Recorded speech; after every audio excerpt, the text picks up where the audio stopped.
저에게는 하나님의 자녀가 되는 권세를 주셨으니 아멘. 소요리 문답 오늘 85문과 86문을 같이 다루도록 하겠습니다. 85문 좀 띄워주시죠. 85문 문답 같이 읽습니다. 하나님은 죄로 인해 우리가 받아야 하는 그의 진노와 저주를 피하도록 우리에게 무엇을 요구하십니까? 답 같이 읽습니다. 죄로 인해 우리가 받아야 하는 하나님의 진노와 저주에서 피하도록 하나님께서 우리에게 요구하시는 것은 예수 그리스도를 믿는 믿음과 생명에 이르는 회개이며 우리에게 구속의 유익을 전달하시는 모든 외적인 수단들을 부지런히 사용하는 것입니다. 아멘. 자, 85문은 앞에 84문이 전제되어 있습니다. 앞에 우리 보셨던 84문이 뭐였냐면 각 죄는 진노와 보응을 받는다는 겁니다. 우리가 범하는 각 죄는 우리에게 있는 모든 죄는 금생과 내생에서 하나님의 진노와 저주를 받는 것이다. 이게 84문의 문과 답이었습니다. 이 땅 가운데 사는 동안도 죄를 가진 인간은 죄의 결과를 받고 죄의 결과를 열매 맺고 죄의 결과로 살아가게 된다는 겁니다. 죄의 결과는요, 모든 고통과 왜곡과 죽음과 이것이 죄의 고통입니다. 하나님의 진노라는 것이죠. 내생에서요, 하나님의 이 진노와 보응, 각 죄의 결과, 하나님의 진노와 저주는 우리가 죽음을 통과한 내생에서도 그건 원래 계속 지속되어야 될 것이라는 겁니다. 실제로 인간이 죽음을 통과하면 예수 그리스도로 인한 구속과 구원이 없다면 우리는 하나님과 영원한 분리, 영원한 죽음으로 들어가게 됩니다. 지난주 말씀드린 것처럼 하나님의 좋은, 하나님의 선한 모든 것이 다 거두어진 상태, 다 차단된 상태, 말 그대로 지옥으로 우리는 그 삶이 들어가게 된다는 겁니다. 그런데 오늘 85문에 오면 하나님께서 이 진노와 저주를 피하는 길을 인간에게 주십니다. 너희는 이 죄의 값으로, 죄의 결과로 이렇게 되어 있는 이 하나님의 진노와 저주라는 이 죄의 값, 죄의 삭을 피할 길이 있다는 겁니다.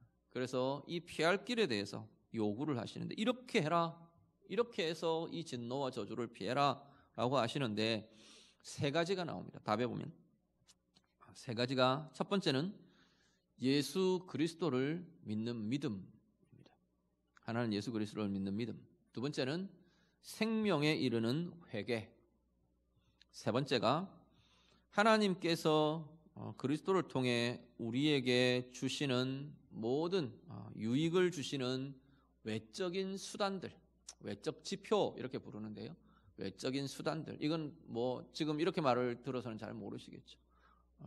나중에 우리 하나씩이 오늘 믿음, 그 다음 번이 87문이 생명에 이르는 회개, 88문이 이 외적 수단들 이렇게 쭉 다루어지게 될 겁니다. 여기서 이야기하는 그리스도께서 우리에게 구속의 유익을 전달해 주시는 외적인 수단들은 세 가지 이야기됩니다. 뭐 그때가 다시 설명하겠지만 말씀과 기도와 성례, 교회에서 행해지는 이 세 가지가 결국 이 하나님께서 예수 그리스도를 통해 우리에게 전달해 주시는 외적인 수단들로 이야기가 될 겁니다.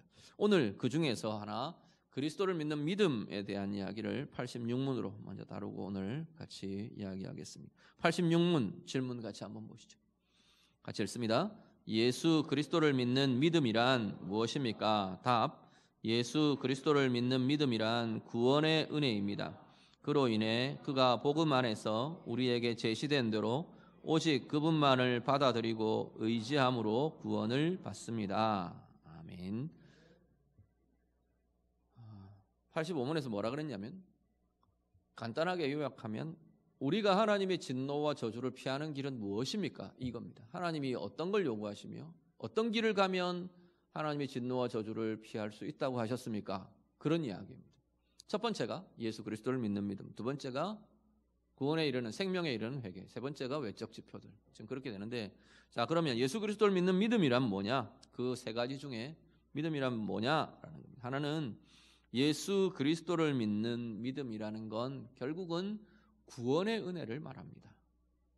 다르게 표현하면요, 이렇습니다. 믿음은 구원에 이르게 합니다. 믿음은 우리를 구원에 이르게 하는 겁니다. 구원에 이르게 하는 은혜입니다 라는 겁니다. 사실 믿음은 어떤 오해를 갖고 있냐면 우리 편에서 나온 것처럼 이해해요. 내가 예수 믿어야 되겠다 생각하고 예수 믿어야 되겠다 결단하고, 그래서 내가 예수님을 찾아 나온 것처럼 우리는 여겨집니다. 근데 성경은 뭐라 그러냐면 믿음이라는 게 결국은 성령이 하시는 행위라고 했어요. 성령이 하시는 사역이라고 그랬어요. 구원은 우리의 행위와 우리의 믿음과 아무런 상관없이 별개로 구원은 이미 예수 그리스도를 통해서 완성되어 있어요. 예수 그리스도로 인해서 인류에 대한 구원, 이걸 예수 그리스도의 구속, 십자가의 구속과 죽으심과 부활로 하나님께서 구원이라는 것을 완성해 놓으셨어요. 그런데 우리 각자가 온 인류의 구원이라는 것은 예수 그리스도 안에서 이미 다 이루어졌는데, 문제는 이 구원이 태영이 것이 되느냐의 문제, 내게 되느냐, 우리 집사님, 권사님들, 우리 장로님, 우리 성도님들 것이 되느냐의 문제. 거기에 우리 각자가 하나님이 완성해 놓으신 구원에 도달하는, 구원에 이르는 길이 뭐냐 하면 예수 그리스도를 믿는 믿음이라는 겁니다.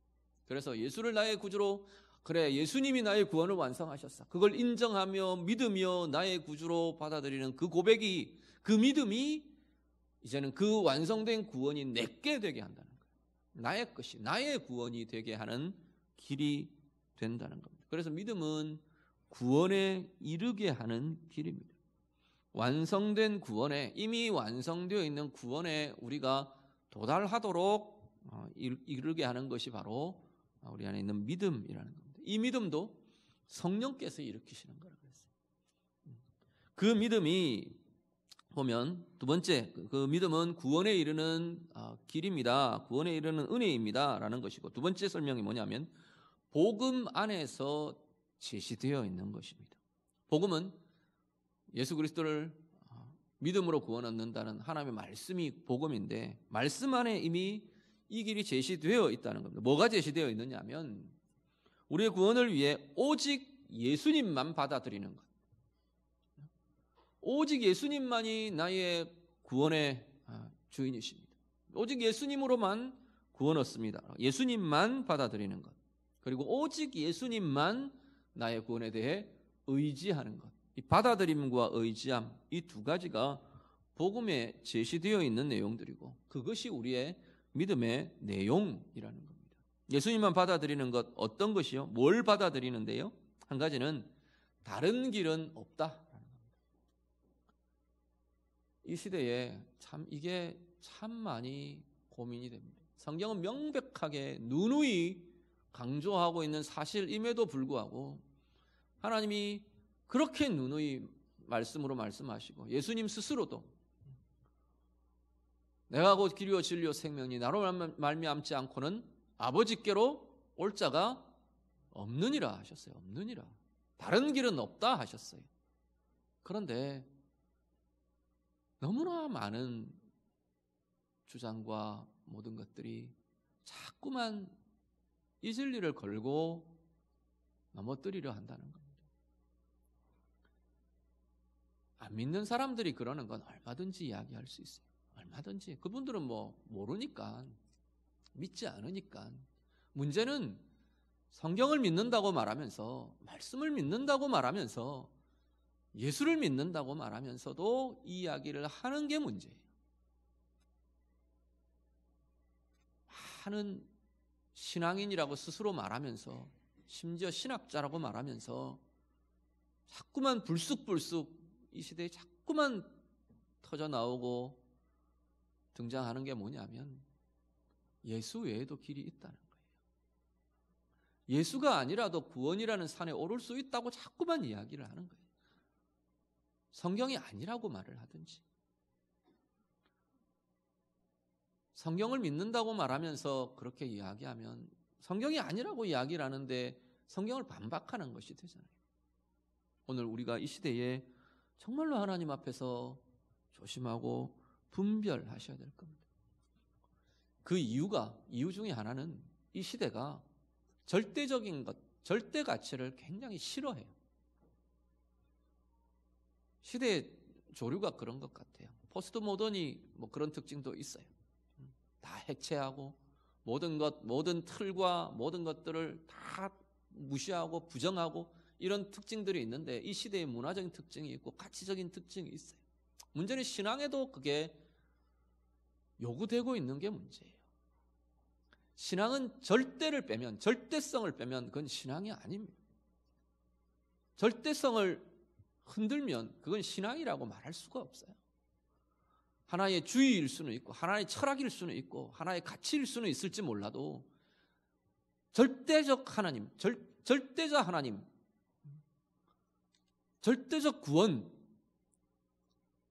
이걸 우리가 포기해버리면 이미 그것은 신앙이 아닌 것이 된다는 것을 우리가 기억하셔야만 합니다.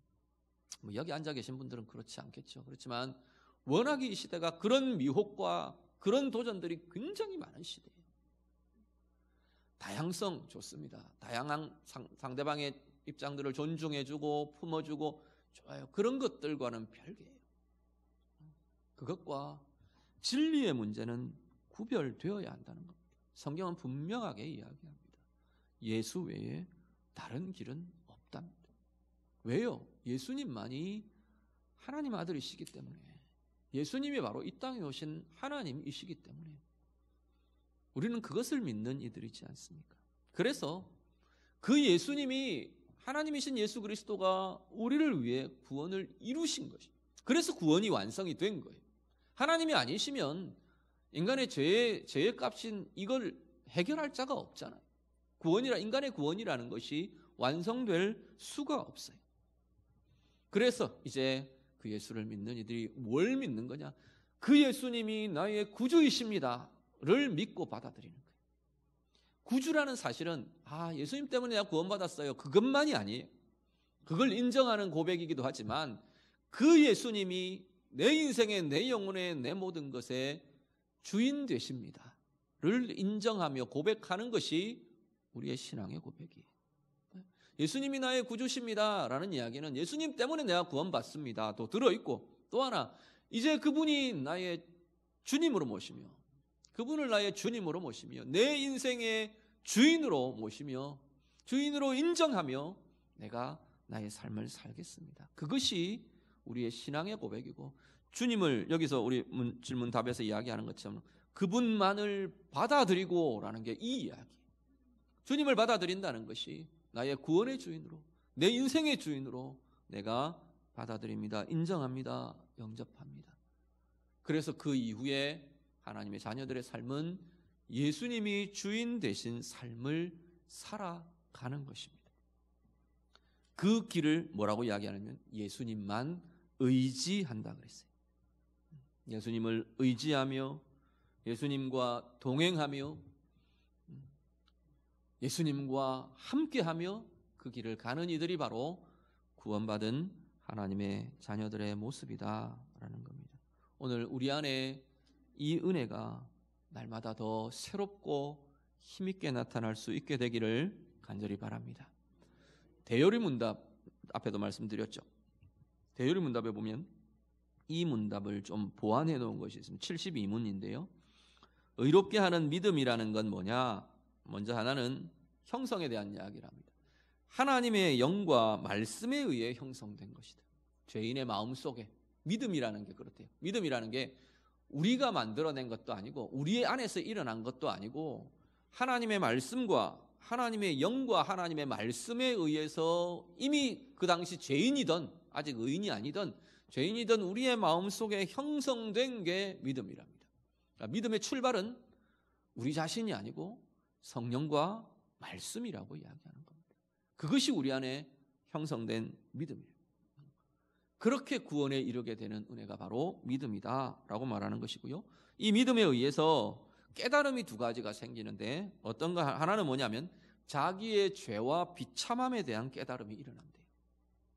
예수 그리스도를 구주로 믿는 믿음이 우리 안에 들어오면 믿음이 생겨나면서 우리 가운데 발견되는 깨달음이 뭐냐면, 하나는 우리의 죄와 비참함에 대한 깨달음이 하나 생기고, 두 번째는 구원할 능력이 자신과 다른 피조물에는 없다는 인정이, 그 깨달음과 인정이 우리 가운데 일어나는, 그게 진정한 믿음이라는 겁니다. 그리고 그 깨달음에서 연결되는 게 뭐냐면 바로 그리스도를 받아들이고 의지하는 것. 앞에 말씀드린 것처럼 그리스도를 통해 이루어진 의와, 주님께서 완성하신 의와, 그리고 주님의 나의 주님 되심을 받아들이고 그분을 따라 의지하며 살아가는 삶을 살게 되는 것이 믿음에 의해 일어나는 모습이라 말씀합니다. 오늘 예배하시는 우리 성도님들, 우리 안에 다시 한 번 더 우리가 하나님의 자녀된 것, 하나님의 진노와 저주를 피하게 된 것이 바로 내가 예수 그리스도를 나의 구주로, 내 삶의 주인으로 받아들이며 의지하는 아름다운 결과들이라는 사실을 기억하실 수 있기를 바랍니다. 오늘 우리에게 주어진 삶은요, 그래서 주님과 동행하는 겁니다. 주님과 함께 걸어가는 겁니다. 그 자리에 주님이 이루어 놓으신 구원과 생명의 힘이, 즐거움이 경험되는 겁니다. 다윗이 그렇게 고백하죠. 범죄하고 나서 하나님 앞에서 막 이렇게 실패하고 나서 제일 먼저 고백하는 게 뭐냐면, 하나님, 내게서 구원의 즐거움을 회복시켜 주십시오. 구원의 즐거움을 잃었다는 거예요. 죄가 하나님과 우리 사이를 막고 나니까 구원의 즐거움이 사라지더라는 거예요. 오늘 우리도 일시적이건 임시적이건 구원의 즐거움이 가려지지 않기를 간절히 바랍니다. 예수 그리스도, 우리의 주님 되신 예수 그리스도와 함께 동행하며 함께 걸어가며 이 구원의 즐거움 아래에서 하나님과 함께하는, 주님과 함께하는 그 감사와 평강 안에 살아가는 우리 모두의 삶이 다 되시기를 우리 주님 이름으로 축복합니다. 기도하겠습니다. 말씀으로 기도합니다. 우리가 좀 그렇게 고백하시면 좋겠습니다. 하나님, 내가 예수 그리스도를 믿는 믿음으로 하나님의 진노와 저주를 받을 자리에서 하나님의 자녀의 자리로 옮기워졌습니다. 사랑받는 자로 바뀌어졌습니다. 우리 좀 고백하시면 좋겠습니다. 나의 믿음이 구원에 이르게 했고, 우리 주님을 믿는 믿음이 구원에 이르게 했고, 오직 예수님만 나의 구주로, 나의 주님으로 내가 받아들입니다. 인정합니다. 그냥 단지 머리로 이해하는 게 아니라 내 평생의 삶에 주님이 나의 주님 되시는 삶 하나님 귀하게 이루어가며 살아가기를 원합니다. 우리 같이 기도하시고요. 특별히 평생에 이제는 인생의 걸음걸음이 주님을 정말로 의지하며 주님과 동행하는 걸음이 되도록, 그래서 구원의 즐거움이, 은혜의 기쁨이 약해지지 않도록 날마다 힘있게 그 은혜의 구원의 즐거움에 붙들려 살아가는 은혜의 삶이 되기를 원합니다. 우리 같이 기도하겠습니다. 기도드립니다. 하나님 아버지, 우리를 하나님의 자녀 삼으시고 우리 주님이 땅에 오셔서 주님께서 모든 것 당신의 의를 이루시며 주님이 이루신 의 안에서 우리를 하나님의 자녀 되게 하시고 구원에 이르게 하셨음을 감사를 드립니다. 오늘 우리의 삶 속에 하나님, 이 믿음 다시금 날마다 새롭게 가는 은혜가 있도록 인도하여 주시옵소서. 하나님, 구원에 이르는 믿음, 주의 영과 말씀을 통해 우리 가운데 날마다 새롭게 되게 하시고, 하나님, 우리 주님 안에서 오직 주님만 붙들며 주님의 주인 되심이 우리의 삶 가운데 고백되고 누려지고 나타나는 은혜의 삶들이 되도록 하나님 인도하여 주시옵소서. 하나님, 예수님 의지하며 주님과 동행하는 은혜의 삶이 우리의 삶이 되기를 원합니다.